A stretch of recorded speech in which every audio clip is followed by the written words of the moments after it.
Yedotumfo Yankopɔn ase wo enkwamro so a Awurade da kyem no mienu. Ebro adwen ne ntiase so. Onu to no se fata se de asdama no. Enefse da foforo me no wa be kya atem tiawa bi. Na asema me no wa be kya ne se ofa be yinhya. Edin da asem so ene se who is a Christian? Hwan ene o Kristoni? Obi a oti Nyankopɔn fie da ne obi a oye o Kristoni ana. Obi a okwa asore ana ye friends o Kristoni ana. Obi a waji Yesu Kristo edi na friends o Kristoni ana.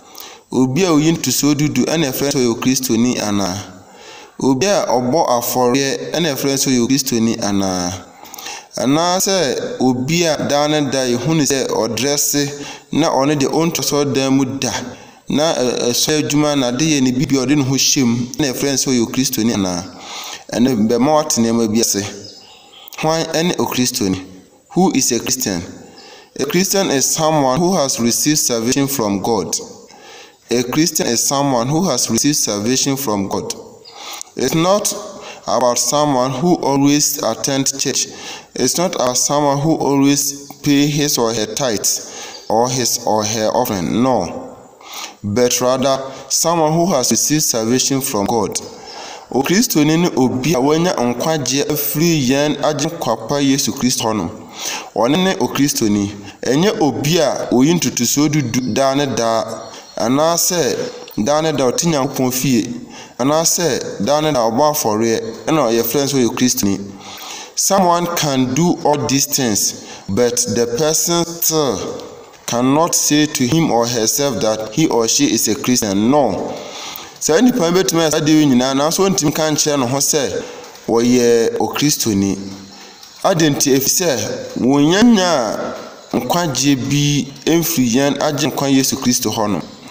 Na so obi a owo nkwa na Nyankopɔn adom no nkwa na wagye no na ode no fonso nyina kye no na onka no bone biem na pepa no bone nyina na afei watworo ne din ewo nkwan mu. Se nipa no ene o Kristoni. O Kristoni ni obi a na blabo eye papa na blabo eye fe. Obi eti Nyankopɔn fi obi ba afore obi 20 so dudu na so na blabo enye fe. Se nipa no ontimi nka se wo ye o Kristoni. Obi ekwa didie odi gu ne bonus. Eno no nche o Kristoni. Obi eti Nyankopɔn ase da ne da osom dwumadi bia ode no ho hyem. Nanso no nisumu nyuma no enkasa nkyerɛ ne sɛ o Kristoni. Sumu nyuma bi wɔ honom kokoamu nyuma bi wɔ honom a nipa no ɔyɛ enkyerɛ sɛ o Kristoni. Sɛn ɛna asene Nyankopɔn ntam seteɛ ɛno ɛna kyerɛ sɛ o Kristoni. Enti so wagye nkwan bi anaso wanya nkwagye bi. Yɛhwɛ ɛyɛ Acts chapter 28. Okan honom na Bible say na eho apotofo no abra owo machine so nsa ho wanda osusu se Paul obemuni na ahwe ase na onya nkwa sentini se aboa ye friend owo amanchine nsa ho no de obeka na onya nkwa na so no Bible say wo hwehwehwe ya wo hu hwe no waka so anase Paul oyinyame bi enti no won so obetimi ahwew aka se wo ye o Kristoni. Obetimi ahwew aka se wo ye nyame bi. Obetimi ahwew adi Yesu hu adanse. Obetimi ahwew ahye yen agyenkwa Yesu Kristoni animonya. Hwan ene o Kristoni? Hwan ene o Kristoni? Me pese wotine ma bi ase. Jesus said that his true followers are those who have been born again. Jesus said to his followers that his true followers or his disciples is someone who has been born again. It means that if you haven't been born again, it means you are not a true Christian. Se sa ofofro no se wunya ya eno no enkyere se oye o Kristoni. Jese wono wunya awofofro no asa. Jese awofofro ansa waba be o Kristoni. Nanso no Yemu bebre kwate Nyankopon na ase. Yabɔ asu. Na so nsuo ma subo ni na achi no. Yɛda so edi bɔne. Yɛda so ɛyɛ bɔne. Ɛno no ɛnkyerɛ sɛ yɛbɔ asu yɛ Kristoni. Yɛ asubɔ achi no. Ɛwɔ sɛ nnwuma pa edi wachi. Asubɔ achi no. Ɛwɔ sɛ nneɛma papa edi wachi. Yɛhwɛ ɛyɛ abrante bi a yɛfrɛ no Nicodemus. Woka ɛyɛ John chapter 3 verse 3 hɔ kɔna. Bible say Nicodemus ɔkɔ Yesu hɔnom na oni su kɔtwetwe nkɔmmɔ. Na ne nkɔmmɔ twetwe mu no ɔka kyerɛ Yesu sɛ ɔpɛ nkwa. Na Yesu Kristo ka kyerɛ sɛ ansa wo benya nkwa no gye sɛ wafiri nsuo mu awo anaasɛ wabɔ asu ɛwɔ nsuo mu ansa na watumi ahyɛ ne Nyankopɔn ahenie no. Enti no obi ti Nyankopɔn na ase na sɛ wɔmmɔ na asu a saa nipa ne di kan woni nkwa. Senti ne sɛ asubɔ no yɛdu no nsuo no ma kyerɛ sɛ yɛsiew ne wobɔne anaasɛ yɛsiew ne Kristo. Na sɛ wɔsan yiwu epia na kyerɛ sɛ wɔnya ne wo ne Kristo anaasɛ wo bɛda nnwuma papa bi adi anaasɛ wonya nkwagye afi wiase sum yi mu.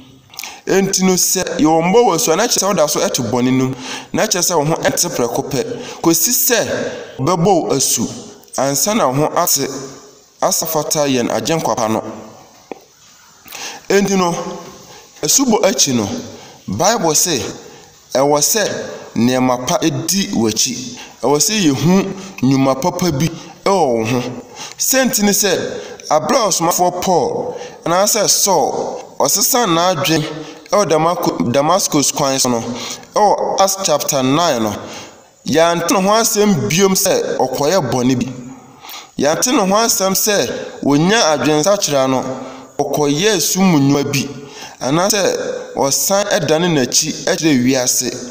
Dabi nemom no Bible sɛ wɔde nam yɛ di Yesu ho adanse ɛkyerɛ afofo. Yɛfrɛ wɔn sɛ yɛ Kristofo ɛnso yɛntimi ɛndi Yesu ho adanse. Yɛfrɛ wɔn sɛ yɛ Kristofo a honkonkron ɛte mu a honkonkron ahyɛ yɛn ma ahyɛ yɛn den. Nanso yɛntimi ndi Yesu ho adanse. Nanso no yɛwura fi sɛ Bible ka sɛ honkonkron nya ba yɛn so ebenya hoɔden na yɛayɛ nadansefo Yerusalem Judea nyinaa de akosi asasa no ho Samaria. Nanso no yɛwura fi saa nsɛm a Onyankopɔn ka kyerɛ yɛn. Enti no wontimi ɛmfa nsi wo bo ɛnka nkyɛ ho sɛ wo de honkonkron ati mu. Nanso na ntimi di Yesu ho adanse dabi da.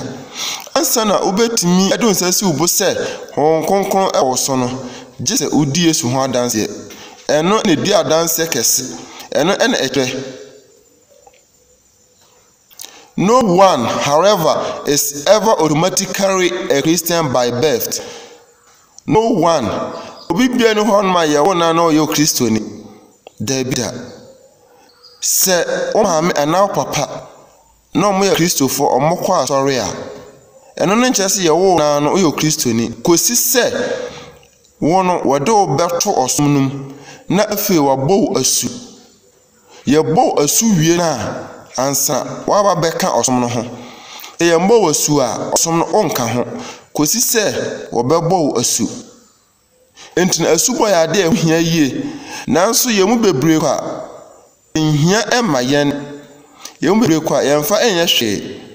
Na empo yɛbɔ asu awie no ɛna san di bɔne akɛse. Yɛbɔ asu awie na ɛkyɛ Nyankopɔn sɛ asubɔ no ɛho enhia. Nanso ɛwɔ sɛ yɛpɛhwehwɛ sɛ asubɔ no akyiri kwan.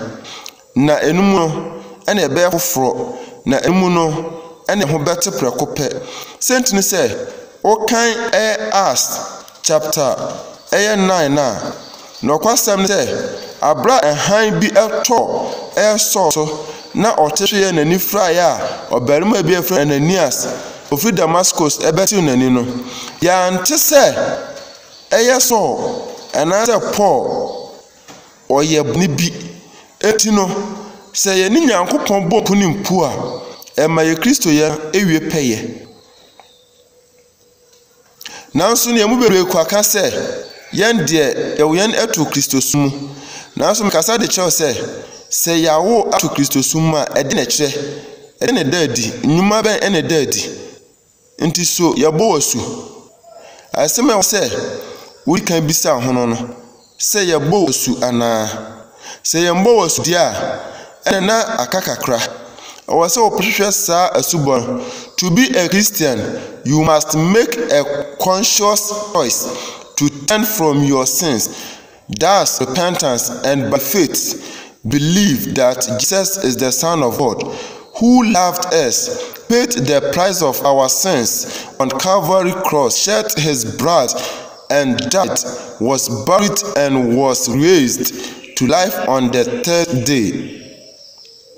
Ansa na yebetimi aye o Kristo ni no e say yetimi enya adwasie bi na ya dane free your bone ho yetimi e ka kire ho say ye nya bone biom na empuno ye gya bone ene ntina Bible kan say se obi ba Kristo ma na aye abode foforo na ye madada ne nyina atwam na oroye ye mafoforo entinu say ye nya ba Kristo na ase a edikan bone na ewi ase di nyina no Bible say onkai biem mum no nema ye be sha ase aye no enna afi obekai na se enya ji Kristo tu wie na ma ye nsaso ede ne ye kra na agye nkwa enne ewo se ye nkwa bone ho biem entino ede na be ma wo be o Kristo ni ede na kire se wo no waba be Kristo busuaku no dedikan e se wo ma nsaso na oje yen agye nkwa Kristo yi etum se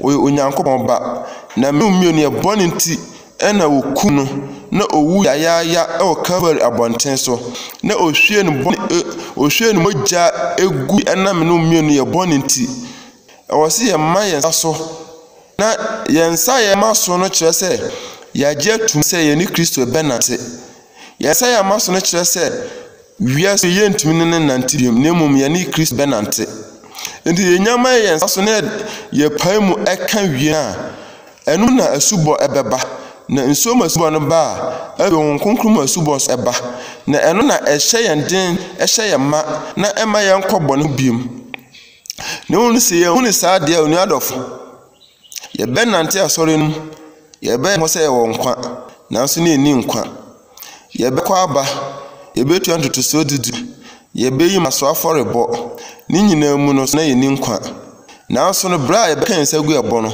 na afi ye kra no edi areho eni kwan se ye ma ye ka edi areho de biara sentence Bible say onyankopon ho ye nsi na etwe na de nipa guo no eno na otwa enkoba se obedua bode na afi obekọ akotwa aburo ensi de biara da enti se bode na dua bode na obetwa enti bone na odi na asase yeso no awo de ton so yo Kristo ni na ogina edomani na okanyame asem na ogina edomani na odi mpa ebonim na ogina edomanim na oya nneema bebre kwa woto enyom no Bible say nyuma nyina bedadi wo atemo dinanim enti no Bible say nyuma nyina so da ho ema no enti mumma ye nada ye ho mumma ye nye ye ho asorikofo ne mumma ye nye ye ho Kristofo mapa mumma ye Kristo yan enwie peye mumma ye Kristo yan NCP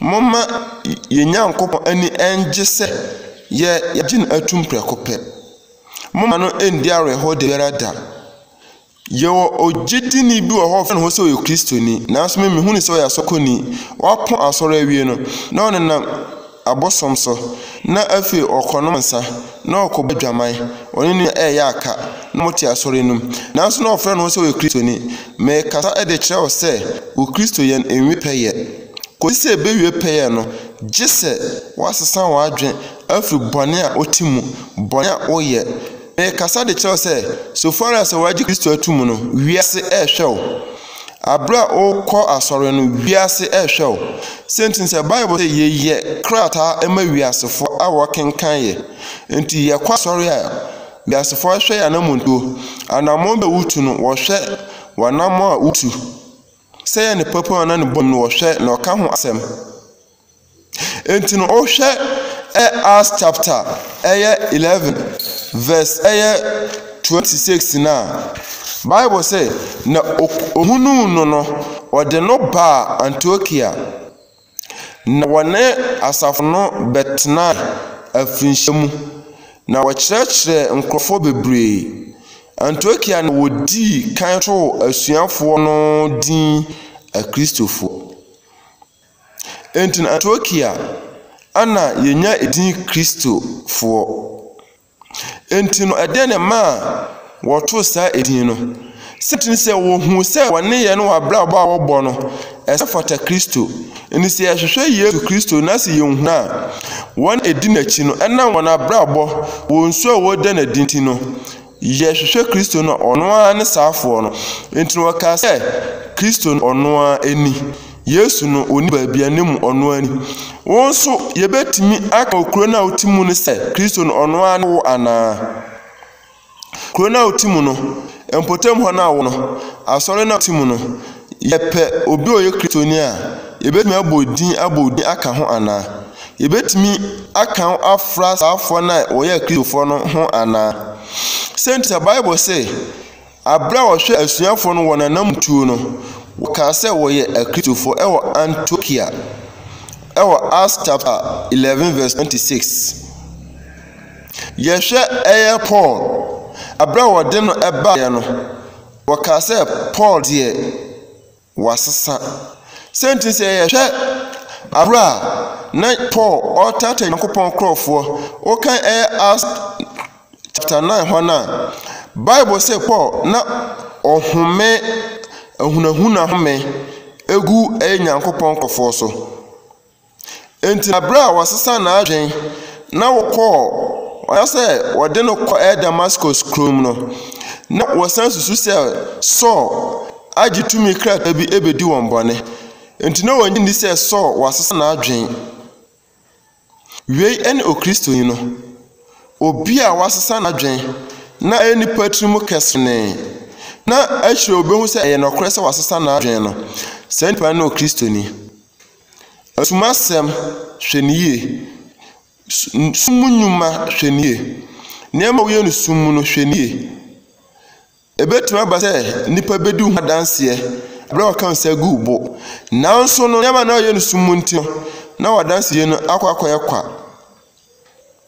Adanseɛ bɛn a wote asi nipa edidi fa wo ho. To be a true Christian, a person must change. Answer betumi Okristoni mapan ɛwɔ sɛ wo no osesa every bane no eba papa. Acts chapter 2 verse 37 to 39 shows that Christians must repent. Ɛkyerɛ sɛ a Christopher ensesa one adwen. Acts chapter 2 verse 37 to 39 kyerɛ sɛ a Christopher another obi a wati Kristo adi no ɛwɔ sɛ osesa na adwen. Ɛwɔ sɛ osakyera na adwen. Eni kwa sɛ nneɛma a ensa fra no ɔde no ho ehyem and walk a different way of life. Na osan enate kwan foforo so a enye ne bonim no ɛyɛ ne papam. Abrabo foforo anamuntu foforo. So onya begi Kristo di a ani nyina edi wachi. Ani nyina ɛhwɛw.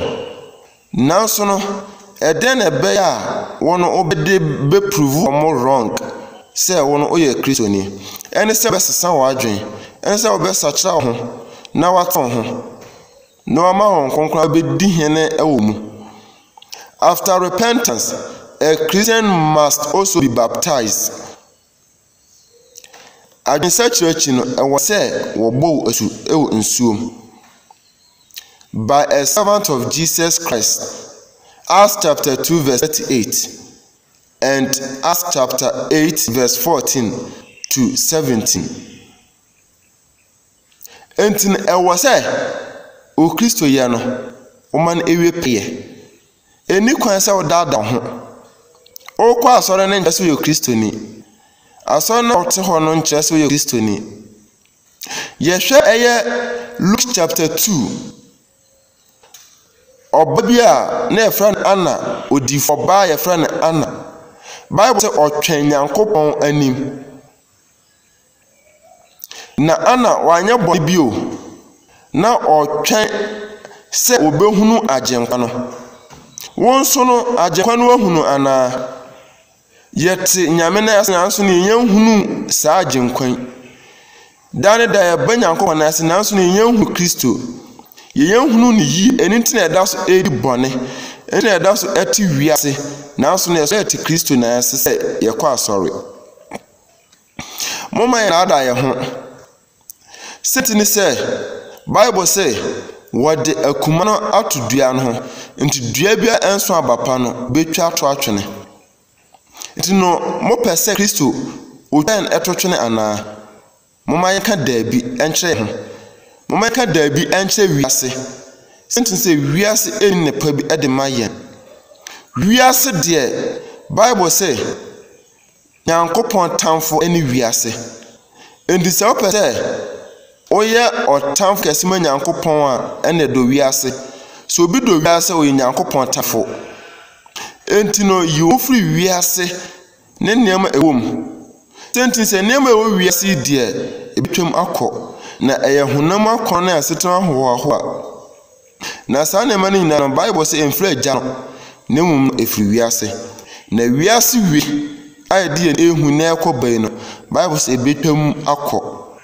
na de onu Nyankopon begina so edebu ye na atan na asem no abrabo ye ebo obetwem mfonyi de akyen temuda enti mumma no embeto ye ansa se frɛ ho se Kristofo a ene mo mente ye ho prekope o Kristo ne obi a wo nkwaje enye obi a okọ asori ansana benya kwaje so gese wote ho ansana benya kwaje gese osachira ho ansana benya kwaje no gese oka kira ho se wiase wie ne emu nyama no wapo ansana wanya san kwaje no ana se obenya kwaje na ho nkonkon ehya wo ma se obenya kwaje na wiase wie enya wakono bim na otane bone na opo bone adan wani eje bone na okọ bone ho biem enti no edien ena ye kan de ache wiase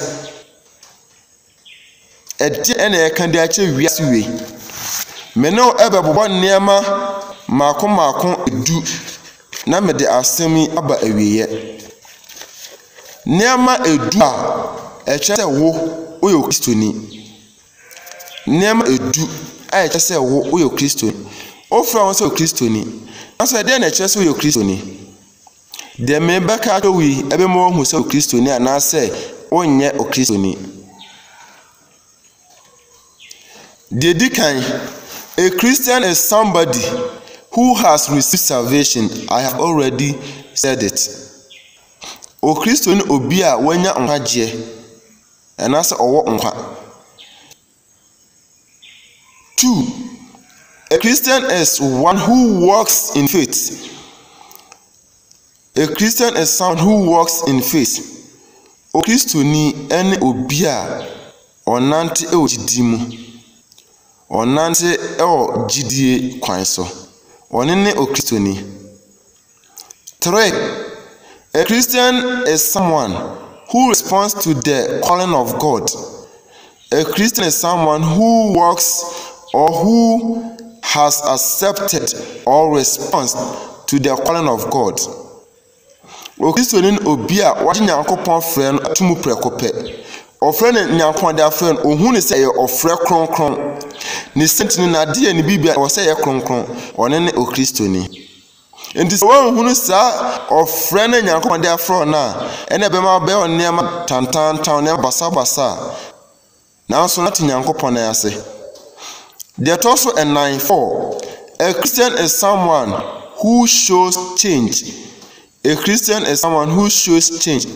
O Kristoni obi a o ma yehunu nsan ono ho. E bia na ote adwuma msi se wajai. Ono mo nsan wajai. Ono obi a wajai. Ka nipa wonsam wajai. Oya abortion wajai. Kyerɛ sɛ woto aduro de wunua nam abosom so nuro so wajai. Sa ene hu sɛ wo yo Kristoni. Was say uma ehunu nsan. There also 5. A Christian is someone filled with the Holy Spirit. If you have been filled with the Holy Spirit, it means that you are a Christian. O Kristoni obi a hon konkron ahye ne ma, ana se hon konkron ma hye ewonum. Se hon konkron ma hye ati obi mu a onye bone na ochiri bone otan bone.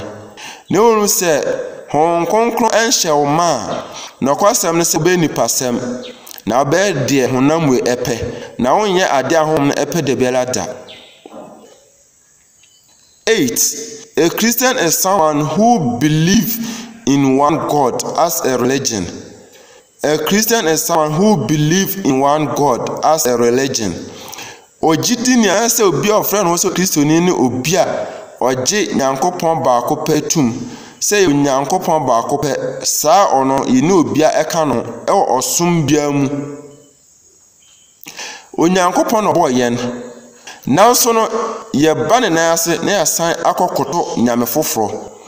Ye ba so dem ye pon a na nenam abosom so. Ye ba Nyankopon na ase wi a na nenam akonfo so. Nenam amara wafo so chese ye nginum se Nyankopon ba ko na wo ho no. O Kristoni na obi a wogitum se Nyankopon ba ko pe na wo ho no. Na onu nkuto na obo yen.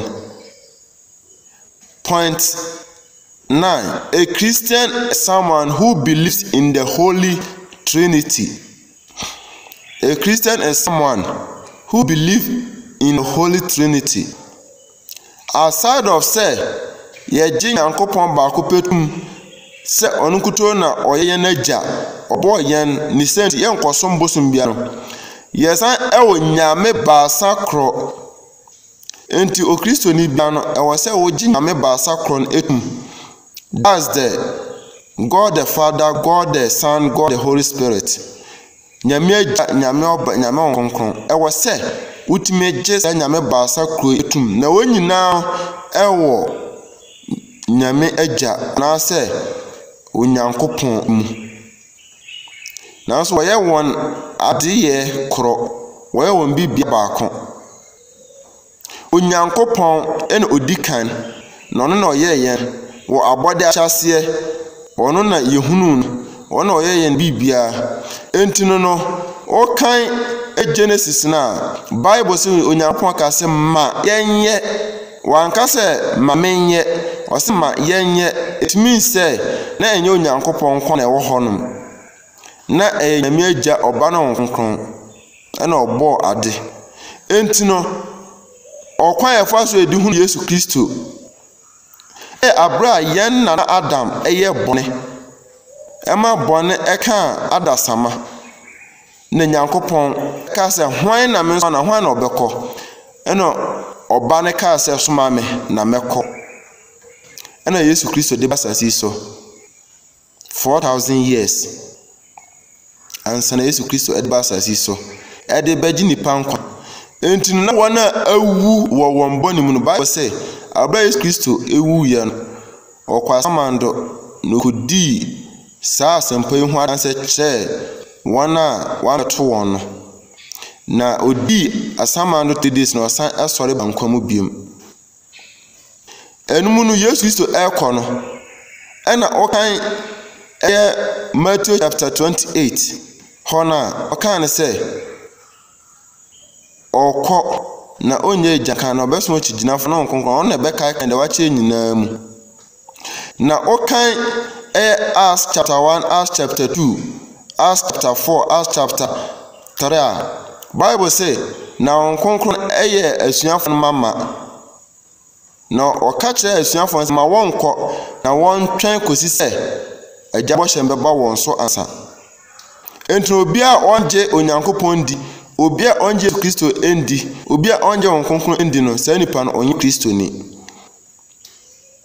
ewo se yetime je Yesu Kristo etum ewo se yetime hunu se Yesu Kristo Onyankopon ba na no so na ebe na anya nkwa na se betimi anna Yesu so anya nkwa ewo se yeto ensafra nkonkon no hye ma na yankobɔ ne ho enti wo se ye paimu na eji Yesu Kristo etum ye pew yempew ye gitumo ye ngintumo Yesu Kristo one bebu ni paten sentence say Bible say o kan mti nwuma na Bible say agya de nema nyina hye oba ne nsa Onyankopon de nema nyina hye oba ne nsa enti ye pew yempew Yesu Kristo ne bebu adasamaten enti no one ne okwan nokra ne nkwa obi ntimi nkwa ya ne nchen gise onam sa Yesu yi so ene na okan eye Acts chapter 4 hona okan ho se edin bi ni osoro na asasi so na asase a ode amani pama se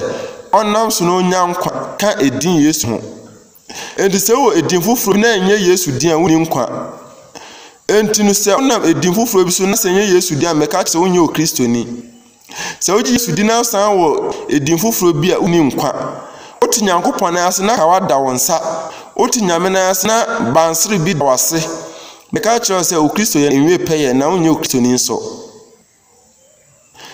Last point, a Christian is someone who teaches the word. A Christian is someone who teaches the word. Ojidi ni anaso Kristoni ni obi a okyerɛkyerɛ asɛm. Okyerɛkyerɛ Nyankopɔn asɛm. Okyerɛkyerɛ nkwagye asɛm no. Ɛnyɛ de ɔka sɛ wobɛyie, wobɛtu kwan, wobɛsei, nyame bishiraw. Debia da meka sɛ obi a odi Yesu adanse oka nu wuo ni wusoro no sorokɔ ne san ba na wo sa nipa no obi a me mani gye no ho kyɛn obi oka sɛ Onyankopɔn be hyira wo, Onyankopɔn be bɔ ho ban, Onyankopɔn be ma wo yie, Onyankopɔn de yedie be dom me kasa de sɛ wandi Nyankopɔn mlansɛm so a yedie ebebɔ nhia ebebɔ na nkoso nso wore enya de blada kosi sɛ ube di Nyankopɔn mla so Onyankopɔn one ne Nyankopɔn a tete besi ne oda yi Nyankopɔn enti upompo Nyankopɔn besi ne enti no opa ginutum opa enginutum na me kasa de cho sɛ eye denala wa nwu a Yesu beba ne wo hweye na ama meto e obonim hweye na wanka nsan gu e obonim hweye na ma okra andi areho hweye na wantena asore no amfa asore no ahwaho ho hweye na ma asore no nti wamma ahantan bi amba wo mu emfa so ye eda ebetuma abase woni nkwa obetuma elda oti asore no eno boni bia wudi ketenkete bi boni bia na nsum oye na wo de ohunhu se enya boni bi no me kasa de kyerɛ sɛ Kristo yɛn enwe pɛyɛ ewum sɛ wo kyerɛkyerɛ de wo ɛda de wo te ɛpono ti de nanso no onye ɛda papa oma afarebɔ so oma communion so oma ntutuso dudu so nanso no na unni nkwa na Kristo ni wo yɛ deacon wo yɛ deaconesses wo yɛ asoreba nanso wo ne usu ne oban wo dan adin ɛnkyerɛ sɛ wo yɛ Kristo ni sesan wadwen na ɛnkyɛ ne Nyankopɔn oba na si Nyankopɔn amba ubewu na wu a obekwa akoto no hono Onyankopɔn dom na onka ho na onsiesio Bible say nipa ebre kwanam jam na enti yanam asɛm na yɛntwe won emfisa ogyam na wonam so no sɛ manka miminue meka mapepa mensa afri umogya ho na kyerɛ sɛ mindu umogya fo biem Awurade Nyankopɔn ɔmmoa na nya na asɛm ntiase na sɛ ene ne ɔkyena opie na nyam a wo so anyo raba Awurade ɔmmoa na Kristo yɛn enwe pɛyɛ